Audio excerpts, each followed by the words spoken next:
Hi there, this is Jacob Baugh, Jacob's Ladder with Team Cardhoarder, and we're back for the wrap-up after our league set. I definitely think this deck's mana base might have a few issues. It's pretty reliant on having a Birds of Paradise in play to cast all of its double white cards right now, and all of its tons of double greens as well, between Eldritch Evolutions, feeders, everything like that. So it might be right to cut one of the basic planes. I do like having access to it for the Blood Moon matchups, even though.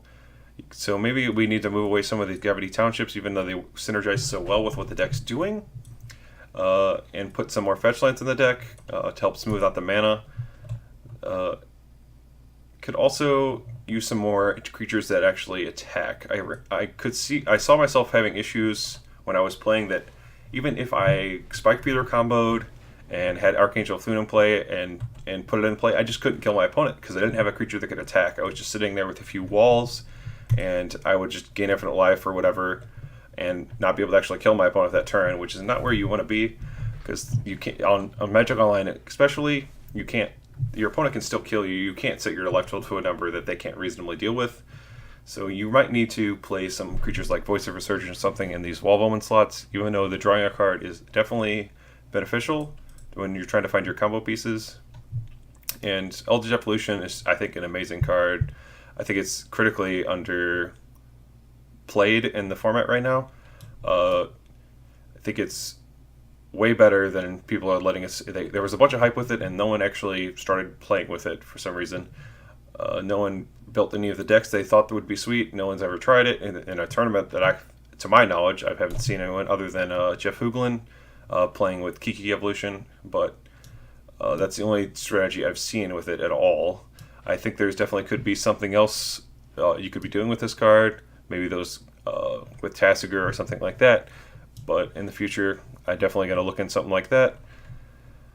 We could also see cutting some of the Spike Feeders from this deck and moving to more one-ofs, so you make some of your other matchups a little better, because the Tron matchup and the Valakut matchups seemed very one-sided. I had a few bullets for those, but it didn't seem very good overall. I was impressed with the Angels in testing with decks similar to this, even though they didn't really shine too well in the videos so far, but I would definitely keep them. They're valued additions to the deck. I love playing two main deck Scavenging Ooze with the meta right now, especially with Archangels.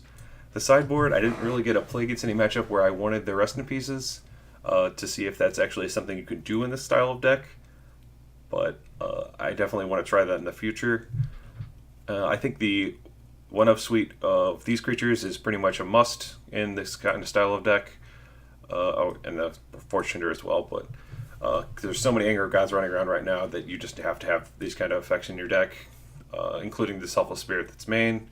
It's just a more relevant body against the other decks, and I don't think you could ever play without 4 paths, but I would definitely recommend this deck for the future. Could definitely use a little more tuning. Maybe it's right just to play another color. I'm not sure, but see you in the future.